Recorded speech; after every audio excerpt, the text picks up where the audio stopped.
प्रेरितों के काम दूसरा अध्याय का 44 और 45वें वचन।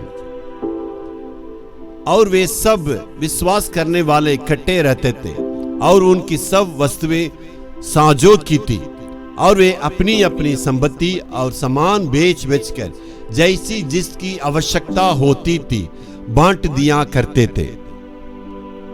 और 4 अध्याय का 32 और 33 वचन भी।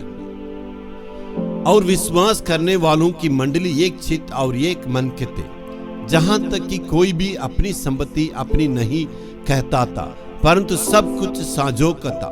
और प्रेरित बड़ी सामर्थ से प्रभु यीशु के जी उठने की गवाही देते रहे, और उन सब पर बड़ा अनुग्रह था।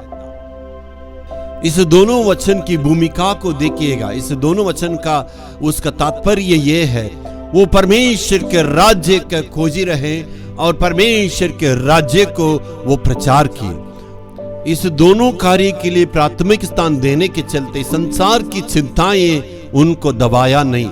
क्या उनके पास संसार की चिंताएं नहीं थे? उनके बाल बच्चे नहीं थे, समस्याएं नहीं थी, परिवार की बातें थी। ये सारी बातों को छोड़कर सबसे पहले परमेश्वर के राज्य के खोजने में चित्त में रहने के चलते उनके पास चिंताएं नहीं थी, कोई तकलीफ नहीं थी। वे परमेश्वर के राज्य को ढूंढने की मकसद से रहने के चलते उनका जीवन में चिंताएं नहीं आई। इसका मतलब उस चिंताएं आने के बावजूद भी परमेश्वर उस पर जय पाने के लिए अनुग्रह दी। हो सकता परमेश्वर आज आपसे कहता है, इतनी चिंताएं आपको बोझ से दबा रहा होगा, परेशानियां आपको दिक्कत में आपको दबा रहा होगा, लेकिन परमेश्वर उस पर जीतने की अनुग्रह भी प्रभु आपको देने वाले हैं। किसी भी बातों में आप लज्जित नहीं होंगे। जिस बात में आप हार चुके हैं परमेश्वर उस पर विजय को देंगे। इसके बाद सारी बातों में परमेश्वर आपको आगे बढ़ाएंगे।